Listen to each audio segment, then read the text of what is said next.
Olá pessoal, nós vamos discutir nesse vídeo o estudo Paragon HF publicado no New England e apresentado de uma maneira espetacular simultaneamente no Congresso Europeu de Cardiologia. A intenção aqui é muito mais discutir pensamento científico, discutir metodologia científica, peculiaridades muito importantes, sutis, mas muito importantes de serem levadas em consideração em relação à análise de certos trabalhos, e eu uso o trabalho de minha área basicamente como exemplos para comentar coisas que dizem respeito a qualquer área. Então esse vídeo pode ter utilidade para cardiologistas interessados no assunto específico, mas ele é voltado principalmente para a medicina baseada em evidência em geral e a importância de a gente ter uma visão científica a respeito do que nos é apresentado.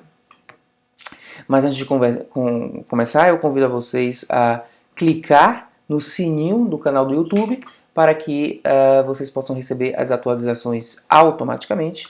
E se gostam, por favor, façam comentários. Se não gostam, também façam comentários. E se gostam, procurem divulgar, né, essa nossa iniciativa do videocast de medicina baseada em evidência. Muito bem. O que é esse estudo Paragon HF? Qual é o objetivo dele?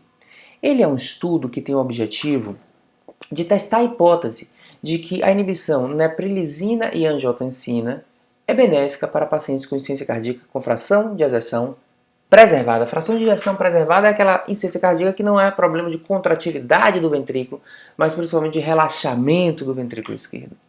Muito bem. Esse estudo foi um estudo negativo. A conclusão é que essa associação dessas duas medicações, sacubitril e valsartana, não resultou numa redução na taxa de hospitalização por insuficiência cardíaca e morte cardiovascular em pacientes com insuficiência cardíaca e fração de ejeção preservada. E isso ocorreu porque, ou seja, o estudo foi negativo porque o valor de P da comparação, da incidência, da comparação do desfecho combinado no grupo droga e no grupo controle foi 0,06, ou colocado em português 0,06. Portanto, não alcançou significância estatística, é um estudo negativo. Mas a minha discussão aqui tem dois pontos. É o significado do estudo negativo nesse cenário da comunidade cardiológica, e é uma discussão que entra mais até numa discussão social. Então, o significado do estudo negativo, o impacto desse estudo negativo, uma discussão mais social, mas eu farei também uma discussão voltada para se esse estudo fosse positivo, como é que a gente estaria interpretando ele, ok? Muito bem. A questão aqui desse estudo, antes de a gente ler um estudo, e eu tenho proposto isso, a gente tem que fazer uma análise da probabilidade pré-teste da hipótese. A gente sempre deve fazer uma análise antes de ler um estudo de se esse estudo deveria ter sido realizado, se tem sentido o que ele está avaliando, e à luz de uma probabilidade pré-teste. Ou seja, a gente tem que preparar nossa mente em relação ao que a gente vai interpretar. A gente não pode ler um trabalho científico sem antes refletir a respeito do assunto que a gente está lendo, ok? Muito bem. Do que se trata isso? Essa associação sacubitril-valsartana, insuficiência cardíaca, com fração de ejeção reduzida, foi demonstrada como benéfica pelo estudo Paradigm HF. É bem conhecido, nossos comentários, não só meus como de outros pessoas de visão crítica, de que esse estudo Paradigm HF, que veio antes desse, é um estudo que tem grandes problemas metodológicos, principalmente a violação do grupo controle, e portanto não deve ser considerado um estudo confiável do ponto de vista da demonstração da eficácia. Mas foi demonstrada a eficácia ali, e a comunidade cardiológica acredita religiosamente nessa eficácia. Então a gente parte desse ponto, ok? Embora eu seja crítico em relação à eficácia, a gente parte de um ponto que essa associação dessas drogas são benéficas na insuficiência cardíaca com fração de ejeção reduzida. Agora, esse estudo tenta demonstrar esse benefício também na insuficiência cardíaca com fração de ejeção preservada. A análise que a gente tem que fazer dessa questão é a probabilidade pré-teste dessa droga que funciona na fração de ejeção reduzida funcionar também na fração de ejeção preservada. E probabilidade pré-teste é uma coisa que depende de estudos prévios que testaram a mesma hipótese, e aqui não tem um estudo desse tipo que testou na fração de ejeção preservada, pelo menos um estudo desse tamanho e com essa notoriedade. Mas depende também do que diz o campo científico a respeito desse tipo de estratégia, ok? Eu, quando falo isso, geralmente dou o exemplo do campo científico da nutrição, dos detalhes dos nutrientes, das alimentações, que mostram, em geral, ausência de efeito ou efeitos mínimos. Portanto, não espere que alguma estratégia alimentar reduza substancialmente o risco cardiovascular em 25%. Né? Eu dou esse exemplo. Agora vamos trazer o exemplo da insuficiência cardíaca. O campo científico de insuficiência cardíaca diz que essas estratégias que reduzem mortalidade, reduzem internamento em pacientes com fração de ejeção reduzida não fazem fração de ejeção preservada. Nós não conseguimos demonstrar benefício de redução de mortalidade de inibidor da ECA, de beta-bloqueador, em pacientes com fração de ejeção preservada. Não é a mesma coisa. Então, quando eu pego algo de fração de ejeção reduzida e tento demonstrar a fração de ejeção preservada, a probabilidade pré-teste dessa hipótese ser verdadeira já é mais baixa. Então, estamos aqui numa situação mais difícil de funcionar do que na fração de ejeção reduzida. Bem, ok, é mais difícil de funcionar. Isso não quer dizer que isso não será testado. Pode ser testado e é válido testar. A peculiaridade é que no estudo Paradigma HF, que estava testando alguma coisa de maior plausibilidade na fração de ejeção reduzida, você tem um estudo grande. Eu não estou me lembrando direito o N do Paradigma HF, mas é uma coisa que chega a quase 20 mil. Versus o estudo, agora, Paragon na insuficiência cardíaca preservada, que tem simplesmente 4.800 pacientes. Isso é estranho, né? Que você precisa de tamanho poder estatístico para conseguir detectar uma diferença no estudo de maior plausibilidade, e quando você tenta extrapolar para o estudo de menor plausibilidade, você usa um tamanho amostral menor. Bem, existe aí um aspecto que foge à questão metodológica do poder estatístico, que é o aspecto do marketing que envolve esses ensaios clínicos. Antes do sacubitril ter sido demonstrado como benéfico e redutor de internamentos e mortalidade na insuficiência cardíaca, a gente precisava de uma estratégia de marketing muito mais pesada. Então você faz um estudo de 20 mil pacientes, que é muito mais impactante. No momento que você quebra o ceticismo em relação àquilo, com um grande estudo como o Paradigm, agora pequenos estudos, eles podem se somar a essa questão aí, como coisas que ajudam a confirmar aquela crença ou reforçam a crença. Então você não precisa mais, mesmo que cientificamente e metodologicamente você precisasse até de um estudo de maior que o outro, porque aqui, se houver um efeito, tende a ser menor, você não se dá o luxo disso, porque o que você quer é gerar informações complementares que ajudem a nutrir a crença que foi gerada pelo primeiro estudo. Então, não há lógica em fazer, numa situação de mais dificuldade de demonstração, um estudo menor. Portanto, não é a lógica científica que prevaleceu aqui na escolha do tamanho amostral, mas sim a lógica do marketing científico, que é o impacto que alguma coisa causa num leitor ou numa plateia que está vendo a coisa ser apresentada. E aí entra o aspecto sociológico desse estudo. Mesmo sendo um estudo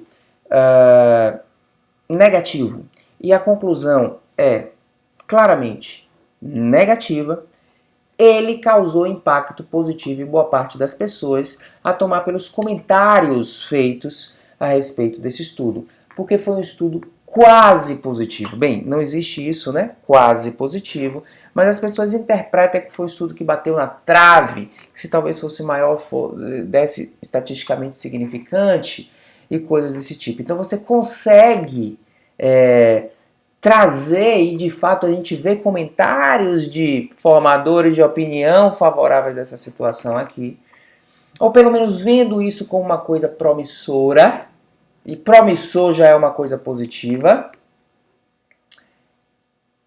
ao invés de ver esse estudo como um estudo negativo.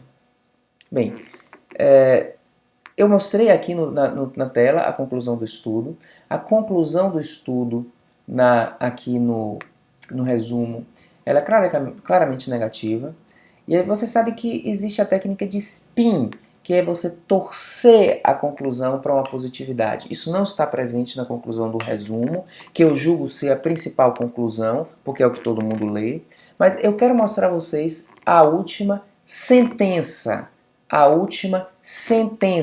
do artigo. Estou baixando aqui na discussão a última sentença.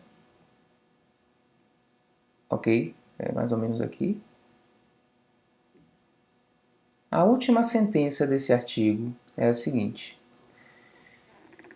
pesquisas futuras devem focar no potencial dessa estratégia em pacientes com insuficiência cardíaca e fração de ejeção preservada e fração de ejeção que esteja um pouco abaixo do normal. O que significa isso? Fração de ejeção preservada é fração de ejeção definida por esse estudo maior que 45%. Mas a gente sabe que normal mesmo é alguma coisa como 55%. Então você tem ali alguns pacientes que estão numa faixa cinza, intermediária entre o que é reduzido e o que é preservado. E aí ele termina falando de pesquisas futuras, de perspectivas futuras, de que há necessidade de focar nesse tratamento, de continuar investigando em pacientes com fração de ejeção intermediária. Por quê? Baseado numa análise de subgrupo. Sem valor de P da interação. Não foi colocado o valor de P da interação aqui. Na realidade, não foi interação significativa. Quando a gente vê o texto, ele diz quase que uma tendência de interação significativa, mas ele usa isso para continuar dando esperança. Então ele termina falando em perspectivas futuras. E outro spin, que é um spin que eu tenho chamado de spin gráfico do artigo, embora a conclusão não seja positiva, eu quero que vocês olhem esse gráfico do trabalho. Esse gráfico principal do trabalho. Onde você tem aqui a incidência de eventos com sacubitril/valsartana menor do que a incidência de eventos no grupo controle. Esse é o gráfico do trabalho. Qual é a peculiaridade desse gráfico do trabalho? A peculiaridade é que, diferente de gráficos, assim, desses gráficos de incidência cumulativa, de sobrevida livre de eventos, não é sobrevida livre de eventos, essa é incidência cumulativa, esse gráfico, essa figura, não tem o valor de P escrito nela. Não tem o intervalo de confiança da medida de associação escrito dentro dele, como usualmente se faz. Portanto, eu mostro um gráfico que evidencia uma diferença e eu não. Portanto, o spin gráfico está presente. O spin das futuras perspectivas está presente, mesmo que na ausência de uma conclusão no resumo que traz uma conotação positiva. Portanto, existem diferentes formas do trabalho trazer spin. Ele pode ter uma conclusão claramente negativa, mas uma série de estratégias para evidenciar uma tendência à positividade. Eu mencionei para vocês a questão da fração de ejeção intermediária, e aqui está a colocação dele em relação a essa perspectiva baseada em análise de subgrupo. de 12 subgrupos pré-especificados, dois mostram possível heterogeneidade do efeito do tratamento, sugerindo um benefício em pacientes com fração de ejeção entre 45 e 57, que representam uma alta proporção de pacientes com fração de ejeção com insuficiência cardíaca e fração de ejeção preservada, e foram bem representados nesse estudo. A palavra, a expressão possível heterogeneidade mostra que o valor de P da heterogeneidade não foi estatisticamente significante. Os valores de P da heterogeneidade nesse trabalho não foram colocados no estudo, na publicação, no gráfico da análise de subgrupo. Não tem valor de P de heterogeneidade, como tem em muitos trabalhos. Eu vou mostrar esse gráfico aqui. Aqui está.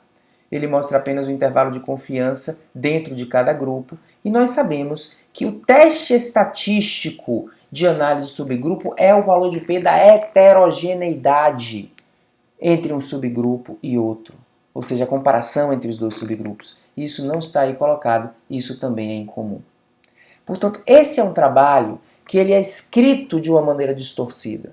Embora a conclusão não defina ele como um spin de conclusão do resumo, ele usa um gráfico que evidencia uma diferença sem colocar a significância estatística nesse gráfico. Ele usa análise de subgrupo sem significância estatística do valor de P da heterogeneidade que ele esconde. E ele conclui com base numa expectativa futura. Bem, a empolgação gerada pelo primeiro estudo, que é um estudo muito maior, a respeito dessa droga, é tão grande que esse estudo é um estudo visto por muitos como positivo ao invés de negativo. Aqui nós estamos diante do fenômeno do marketing científico, muito mais um marketing científico do que um estudo verdadeiramente voltado para um teste de hipótese, porque se o fosse, o tamanho amostral era muito maior. Ok, vamos agora entrar nesse aspecto do tamanho amostral. Esse estudo, como ele consegue um poder estatístico satisfatório com um tamanho amostral bem menor que em pacientes com insuficiência cardíaca com fração de ejeção reduzida, que tem inclusive uma incidência de desfechos maior. Usa-se um artifício no desfecho combinado. Tradicionalmente, o desfecho combinado de insuficiência cardíaca, e isso aconteceu no Paradigm HF, no primeiro estudo, é morte cardiovascular combinada com internamento por insuficiência cardíaca.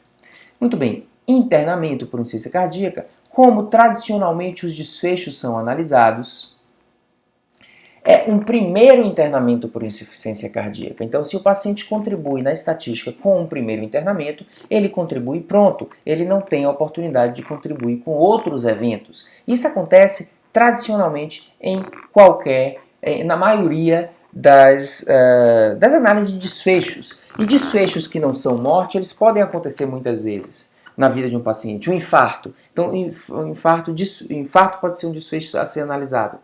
Ele é um desfecho que pode acontecer uma vez, mas pode acontecer várias vezes. Normalmente essas outras vezes não são computadas na estatística, porque existe um princípio estatístico básico, que é independência de observações. Portanto, eu não posso computar numa estatística duas observações do mesmo paciente, porque uma é dependente da outra. Esse é um princípio estatístico básico. E aqui, quando eles definem o primary outcome, observe a sentença. O primary outcome foi composto do total de hospitalizações por insuficiência cardíaca e morte. Você não pode falar o total de morte, que uma pessoa só pode morrer uma vez, mas hospitalização, a pessoa pode se hospitalizar várias vezes. E nesse desfecho, não existe uma primeira hospitalização computada unicamente como um evento, mas o total é uma contagem de hospitalizações. Então, se um paciente se internou 10 vezes, ali entram 10 desfechos no estudo, 10 observações dependentes no mesmo paciente. E como eu disse, isso fere um princípio estatístico bastante importante. Bem, como analisar isso? Claro que eu colocando o total de desfechos, isso aumenta meu poder estatístico para detectar alguma diferença num estudo muito menor do que o outro que colocou apenas o primeiro desfecho. Então essa é a estratégia para fazer com que o estudo pequeno, não preciso fazer um estudo grande porque o meu interesse não é tão científico, é mais do marketing, para fazer com que o estudo pequeno tenha poder estatístico. E de fato, para esse total aqui, ele tem poder estatístico. Ele não é um estudo pequeno colocado o desfecho dessa maneira. Mas o que eu argumento é que o desfecho colocado dessa maneira não é o ideal do ponto de vista científico, do ponto de vista da preservação do estudo, quanto à possibilidade de erros aleatórios. Erros aleatórios, principalmente aqui minha preocupação com o erro tipo 1, que é afirmar algo falso, algo que é decorrente do acaso, da aleatoriedade das coisas. E a gente pode até explicar por que a gente não gostaria que informações dependentes fossem computadas em um estudo. O porquê é o seguinte, imagine, esse é só um exercício mental que eu estou fazendo. Pode não ser exatamente essa razão, mas é um exercício mental de um exemplo pelo qual você pode ter influência de um primeiro desfecho num segundo desfecho e, portanto, eles não serem independentes. Imagine que o paciente ele se interna por insuficiência cardíaca uma primeira vez. Aquele paciente, embora o estudo seja cego e você não consegue saber que tratamento o paciente está usando, ao ele ter se internado uma primeira vez, aquele paciente é marcado para mim como um paciente mais grave. Isso aumenta a probabilidade dele ser internado outras vezes, porque internamento é um desfecho determinado pelo médico e não um desfecho espontâneo. Então é o médico que interna o paciente. Um paciente que se internou a primeira vez, ele pode ficar marcado com um paciente que a qualquer descompensação será internado novamente. Portanto, observe que há uma dependência de um desfecho influenciando o outro. Outra pessoa poderia fazer o raciocínio contrário. Um paciente que é internado a primeira vez sofre um cuidado muito maior do ponto de vista ambulatorial da equipe médica e, consequentemente, esse cuidado maior pode reduzir a probabilidade de internamentos subsequentes. Então, observe que, de uma forma ou de outra, um primeiro desfecho influencia no segundo e isso gera realmente uma confusão grande do ponto de vista de veracidade do estudo. Conversando com, se a gente debater com estatísticos desse estudo, e existe um debate meu com estatístico desse estudo no Twitter, que vocês podem checar, eles vão argumentar que essa técnica estatística ajusta, controla, é uma técnica voltada para proteger o resultado em relação a esse viés que eu estou aqui colocando, ou em relação a essa problemática que eu estou colocando das observações independentes, ou seja, no caso, a estatística utilizada é uma estatística que supõe observações independentes, faz um ajuste para essas questões. Muito bem, a minha colocação é a seguinte, eu entendo que a técnica estatística se preocupa com isso, mas nós sabemos que ajustes ou técnicas estatísticas, elas não resolvem plenamente as questões de vieses, né? E eu não estou aqui confundindo viés com erro aleatório, não, mas eu vou dar um exemplo de viés mesmo. Viés de confusão, análise multivariada que ajusta para viés de confusão. Nós sabemos que existe sempre viés de confusão residual. Ok? Então aqui você pode ter uma técnica que supõe isso e procura ajustar para isso. No entanto, isso não ajusta plenamente para o problema que eu estou colocando. O ideal, portanto, é que o desfecho primário fosse o desfecho que fosse mais robusto em relação à sua veracidade, ou seja, morte em um primeiro internamento por insuficiência cardíaca, e de uma maneira hierárquica, caso esse desfecho primário mais protegido em relação ao erro tipo 1 fosse positivo, nós faríamos agora sim uma análise da quantidade de desfechos como desfecho secundário. Por que eu estou colocando que ele poderia entrar para o desfecho secundário?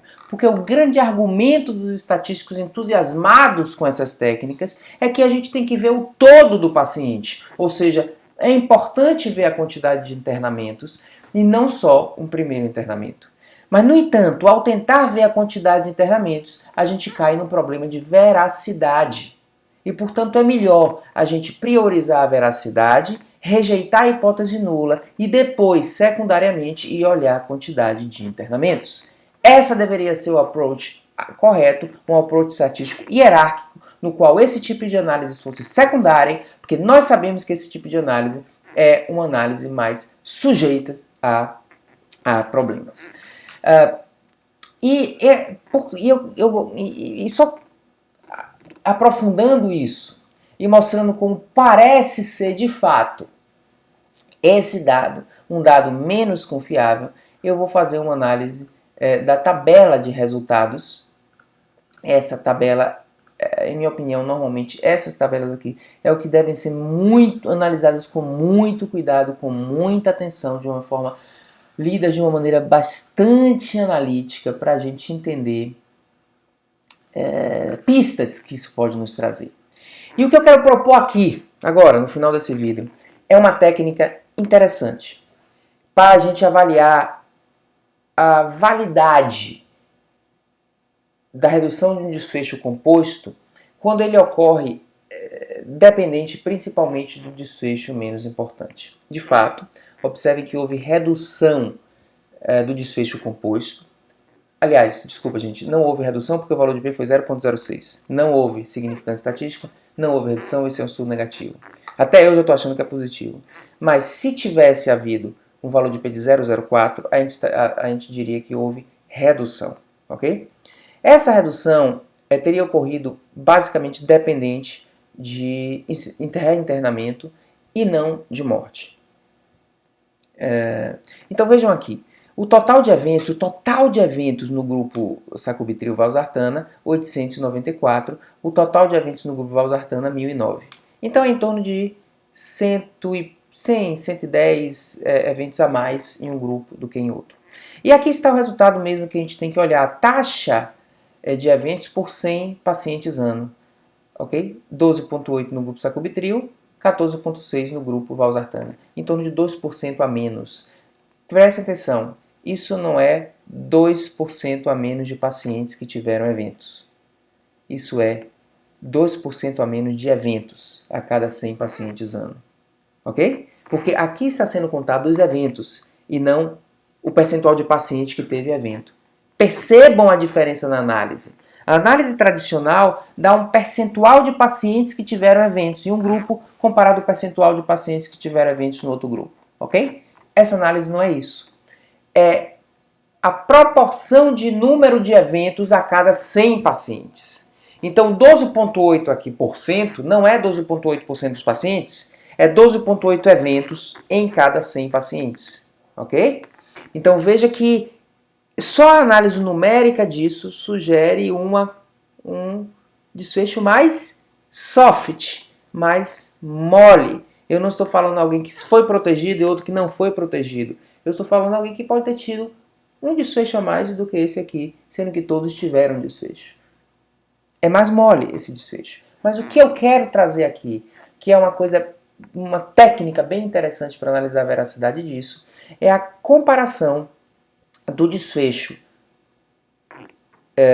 menos importante com o desfecho mais importante. Então percebam que há de fato um maior número de desfecho aqui, né? Há de fato não, porque o valor de P não foi estatisticamente significante, mas se fosse, haveria.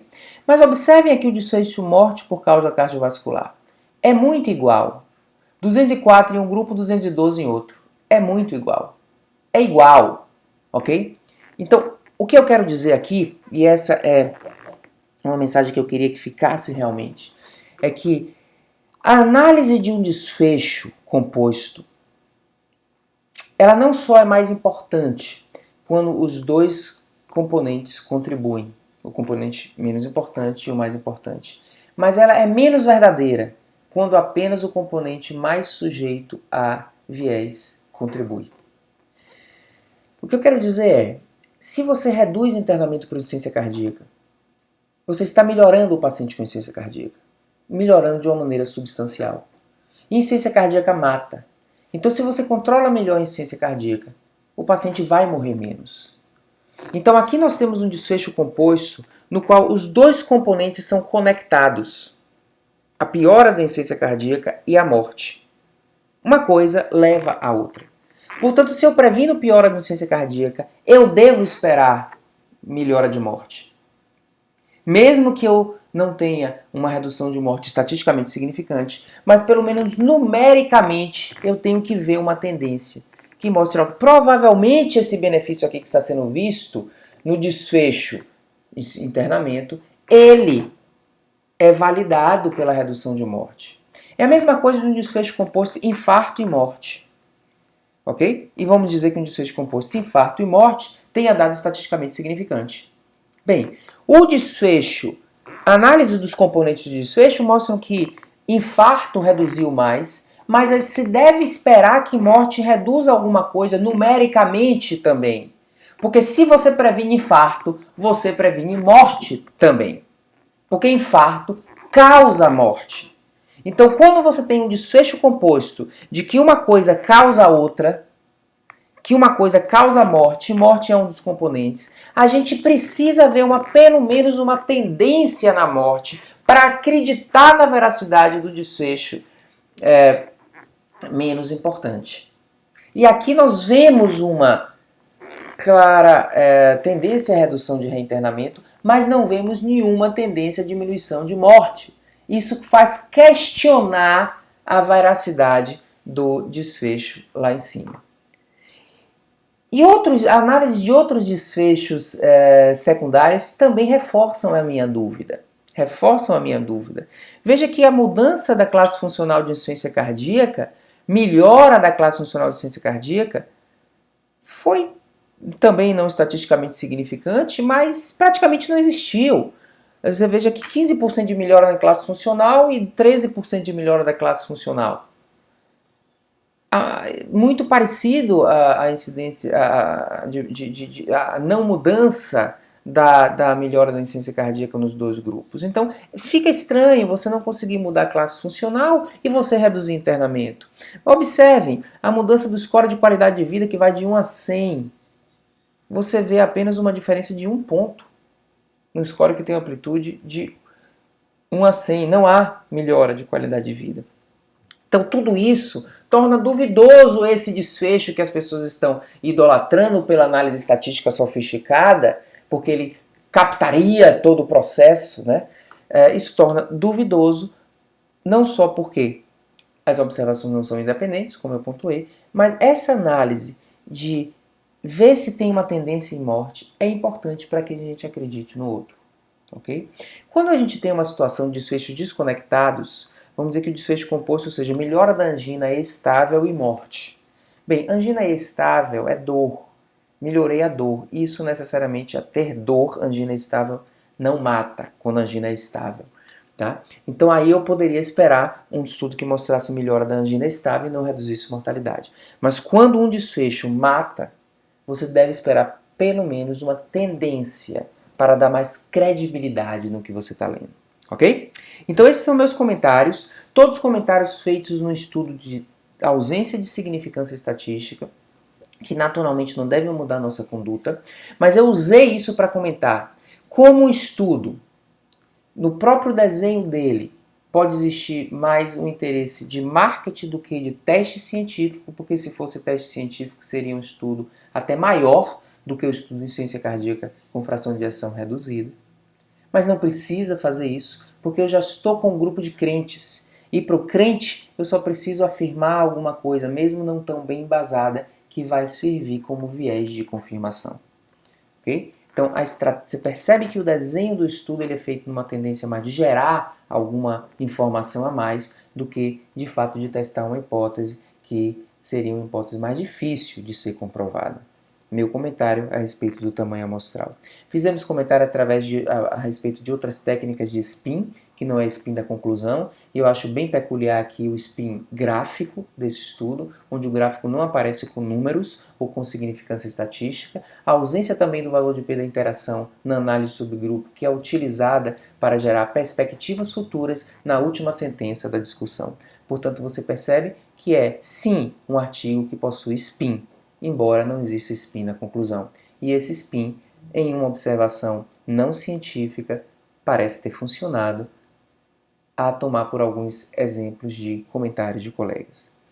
E comentamos também aqui a problemática da análise estatística que utiliza desfechos não independentes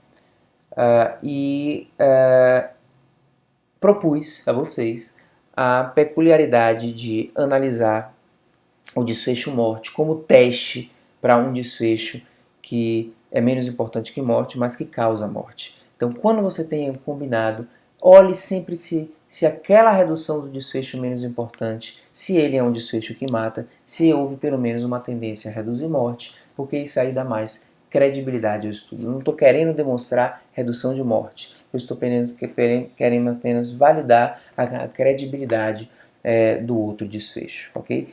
Bem, esse vídeo ficou um pouco longo, mas foram todos esses pontos comentados aqui e eu espero que tenha sido útil para todos vocês. Obrigado pela atenção.